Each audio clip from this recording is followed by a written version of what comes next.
작년 여름쯤이었나요? 한 학생이 찾아와서는 중학생 때 자기가 항상 영어 A등급이었는데 고1 올라가니까 내신이 4등급이 떴다. 점수 좀 올리고 싶다. 이러면서 제 수업에 등록을 했어요. 그래서 제가 이렇게만 하라고 했더니 진짜 얼마 안 가서 1등급이 뜨더라고요. 안녕하세요. 쉽게 배우는 영어 팟캐스트 영어 이재쌤입니다. 여러분 내신 공부 막막하시죠? 내신 때마다 죽을 듯이 힘들어하는 학생 참 많더라고요. 특히 이 영어 내신 공부는 어떻게 하는지 몰라서 지문을 달달 암기하는 학생이 정말 많던데요.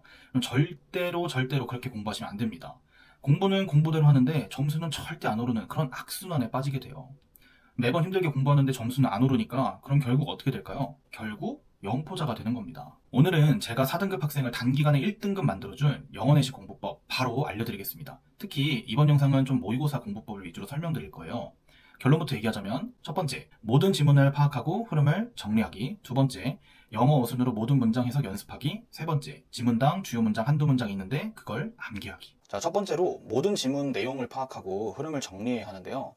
제가 세부 설명을 드리기 전에 꼭 당부드릴 게 있어요.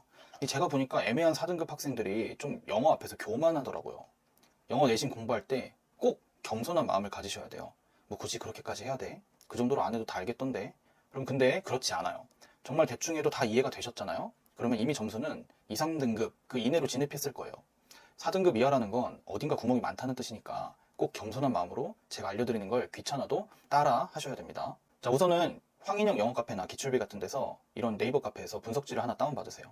무료로 많이 쓰니까 자기 입맛에 맞는 걸로 받으시면 됩니다. 저도 이거 황인영 영어 카페에서 다운받았어요. 자, 먼저 소재 주제를 파악을 하고요. 두 번째로 우리말로 흐름을 정리를 해보는 거예요. 그리고 세 번째로 요약도 해보면 좋습니다.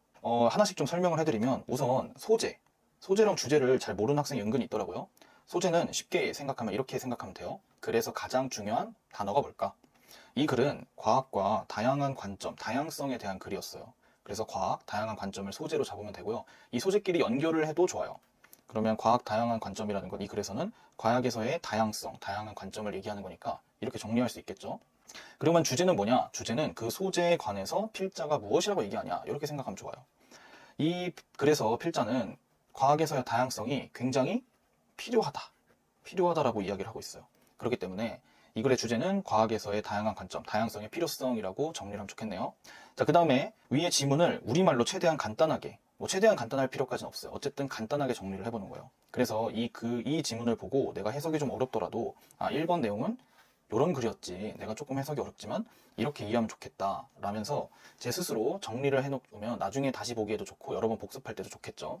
그리고 세 번째로 요약을 하는 거예요. 요약. 자, 요약을 하려면 여러 가지 장점이 있는데요. 특히 제가 생각하는 가장 좋은 장점은 훈련이 된다는 거예요. 결국 영어도 비문학 글이 대부분이기 때문에 비문학을 잘 읽는 연습을 해야 되거든요. 근데 요약을 하려고 글을 꼼꼼히 읽다 보면 나도 모르게 글을 아주 잘 읽게 되는 연습이 됩니다. 훈련이 됩니다.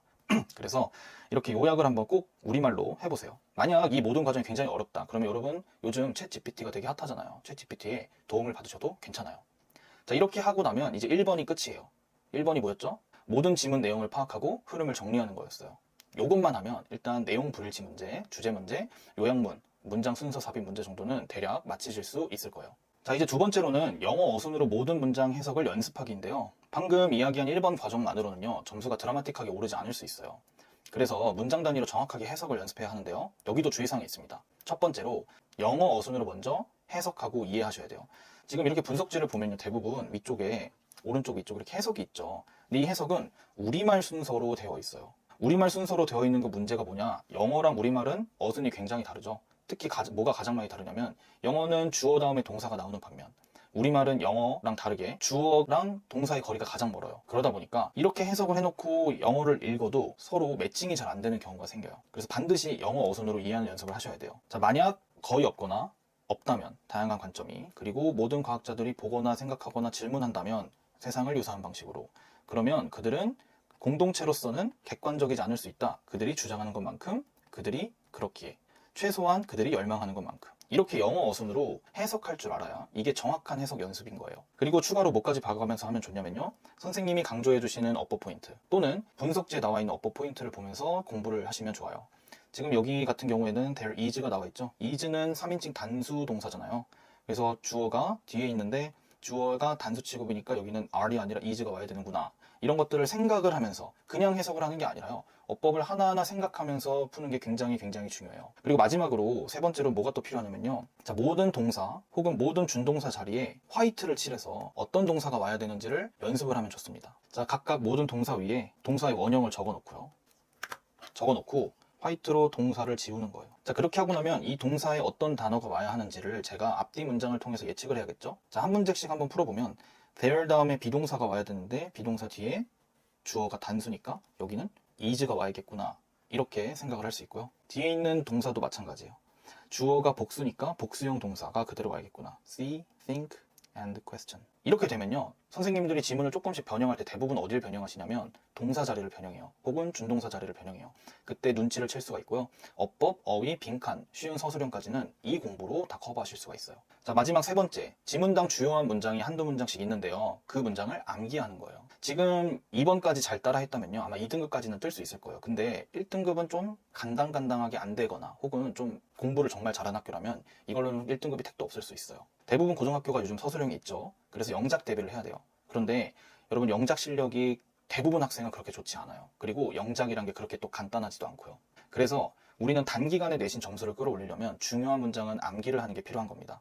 그럼 중요한 문장은 뭘까? 그럼 두 가지로 좀 정리를 하면 좋겠어요. 첫 번째, 주제문이에요. 주제문. 이 글에서는 주제문이 2번 문장이네요. 이 2번 문장을 영어 어순 그대로 생각하면서 암기를 하는 거예요. 토시 하나 틀리지 않고 암기하는 연습을 하면 할수록 좋습니다.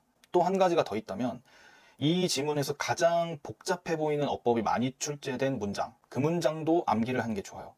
이 지문 같은 경우에는 여기 3번 지문이 조금 더 복잡해 보이고 많은 어법이 나와 있는 것처럼 보이네요. 그래서 이 두 가지 지문은 오른쪽에 한글 뜻을 봐가면서 영작을 해도 좋고요. 아니면 제가 아까 말씀드린 것처럼 영어 어순으로 해석 연습을 하는 게 좋다 했잖아요. 그 영어 어순으로 우리말을 적은 다음에 그 밑에 영작하는 연습을 해보는 것도 굉장히 좋습니다. 아마 이 방법이 너무 많다라고 느끼는 분도 있을 거예요. 그러면 최대한 첫 번째, 이 두 번째 방법만이라도 해보는 걸 좀 목표로 해보세요. 아쉽게도 영어 내신에는 지름길이 없어요. 제가 수많은 학생을 만나서 테스트도 해보고요. 수많은 선생님을 만나서 노하우도 물어봤어요. 근데 결국 본질은 같더라고요. 내용을 다 이해하고 문장을 다 해석하고 어법을 다 안다. 그러면 1등급이 되는 거예요.